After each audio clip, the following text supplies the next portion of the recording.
Hello students, आज का हमारा टॉपिक है फंक्शंस इन एसक्यूएल क्यूरी कि एसक्यूएल क्यूरी के अंदर फंक्शंस क्या हैं और हम डिफरेंट टाइप्स के फंक्शंस स्ट्रक्चर क्यूरी लैंग्वेज के अंदर जो यूज़ होते हैं उनके बारे में डिस्कस करेंगे।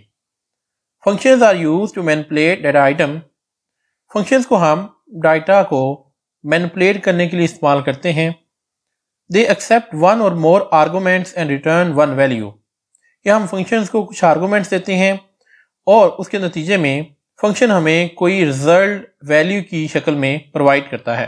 फंक्शंस की हमारे पास डिफरेंट टाइप्स हैं। हम डिस्कस करेंगे एग्रीगेट फंक्शंस के बारे में। Aggregate functions generate summary value. They can be applied to all the rows in a table or the rows specified by where clause. कि एग्रीगेट फंक्शंस को हम अपने टेबल की तमाम रोज के ऊपर अप्लाई कर सकते हैं या हम उसे स्पेसिफाई कर सकते हैं कि कुछ खास रोज के ऊपर कैलकुलेशन परफॉर्म करे और हमें एक शॉर्ट रिजल्ट प्रोवाइड करे। Aggregate functions generate a single value from each set of रोज। कि एग्रीगेट फंक्शंस जो होते हैं वो आपका रिजल्ट को सिंगल वैल्यू में रिप्रेजेंट करते हैं। Different aggregate functions are sum, count, average, maximum, minimum. ये हमारे पास बहुत सारे फंक्शंस हैं जो कि एग्रीगेट फंक्शंस हैं जो हम अपनी क्यूरी लैंग्वेज के अंदर इस्तेमाल करते हैं। सबसे पहले बात करते हैं काउंट फंक्शन की। The count static is use to count all the rows including rows containing duplicate and null values.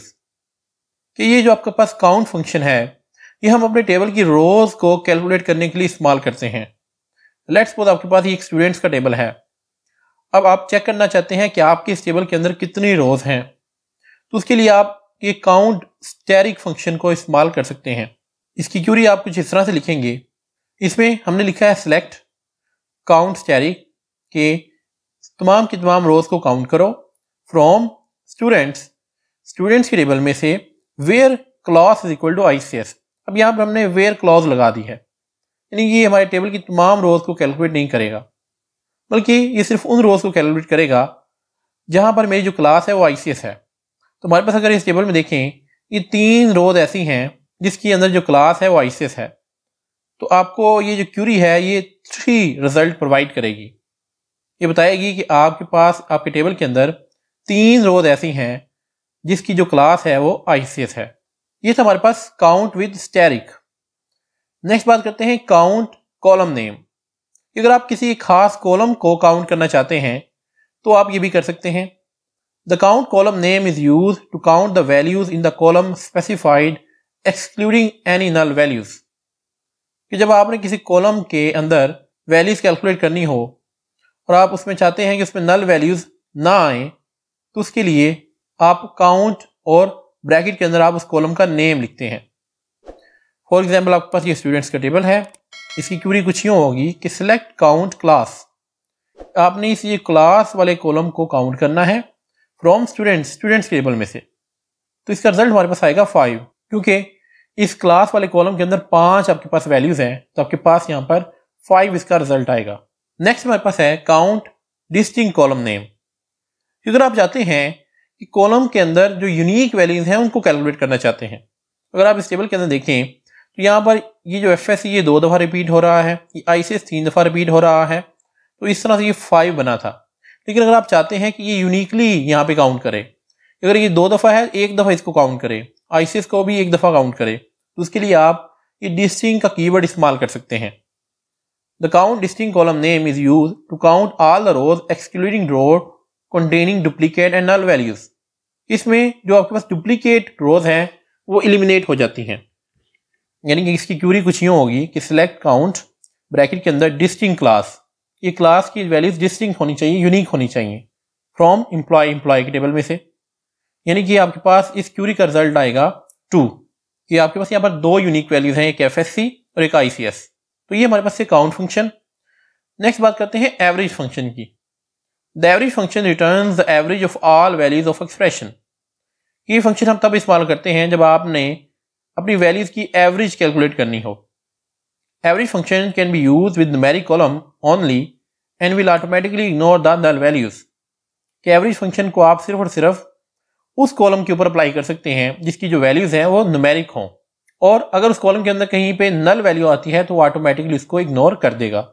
तो इसकी क्यूरी कुछ इस तरह से होगी, select average marks from students, के स्टूडेंट्स के टेबल में से ये जो मार्क्स वाला कॉलम है इनकी एवरेज लो। जब आप इसकी एवरेज लेंगे तो आपके पास आंसर आएगा 78 और यही रिजल्ट ये क्यूरी आपको देगी। एवरेज के बाद हमारे पास है sum function. The sum function returns the sum of values in an expression. ये फंक्शन बेसिकली हम वैल्यूज को ऐड करने, सम करने के लिए इस्तेमाल करते हैं। It can be use only with numeric columns. ये भी सिर्फ न्यूमेरिक कॉलम के साथ वर्क करता है। लेट्स सपोज आपके पास ये आपकी क्यूरी है कि select sum marks from students, कि स्टूडेंट्स के टेबल में से ये मार्क्स वाला कॉलम है इनको सम करो। तो आपके पास आंसर कुछ इस तरह से आएगा 390, यानी कि ये इस कॉलम की तमाम वैल्यूज को सम करके आपको शो कर देगा। नेक्स्ट बात करते हैं मैक्स फंक्शन की। The max function returns the maximum value in an expression. Maximum function आप इसलिए इस्तेमाल करते हैं जब आपने अपनी एक्सप्रेशन में से मैक्सिमम वैल्यू को शो करना हो। It ignores all null values. It can be use with all data types, यानी अगर आपके कॉलम के अंदर कोई नल वैल्यू है तो ये इसको ऑटोमेटिकली इग्नोर कर देगा और ये तमाम डाटा टाइप के साथ वर्क कर सकता है। इसकी क्यूरी कुछ यूँ होगी कि select maximum marks from students, कि स्टूडेंट्स के टेबल में से ये मार्क्स वाले कॉलम में से मैक्सिमम वैल्यू को सिलेक्ट करो। तो ये आपको 90 आंसर देगा, क्योंकि इस कॉलम के अंदर जो मैक्सिमम वैल्यू है वो है 90। इस तरह से आपके पास है min function. The min function returns the minimum value in expression. ये फंक्शन आपको मिनिमम वैल्यू रिटर्न करता है। It ignores all null values. It can be use with all data types. ये भी नल वैल्यूज को इग्नोर कर देता है और तमाम डाटा टाइप्स के साथ इस्तेमाल हो सकता है। इसकी क्यूरी कुछ यूँ होगी, select minimum marks from students, कि स्टूडेंट्स के टेबल में से मार्क्स वाले कॉलम में से मिनिमम मार्क्स शो करो। तो ये आपको रिजल्ट देगा 70, क्योंकि इस कॉलम में जो मिनिमम वैल्यू है वो है 70। तो इस तरह से ये आपके पास मिनिमम फंक्शन वर्क करता है। सो आज हमने बात की कि एसक्यूएल के अंदर फंक्शंस क्या हैं और हमने डिफरेंट टाइप्स के फंक्शंस और उनकी क्यूरी देखी। आई होप आपको क्लियर हो गया होगा। आज के लिए इतना ही, मिलते हैं नेक्स्ट वीडियो के अंदर। Thank you very much.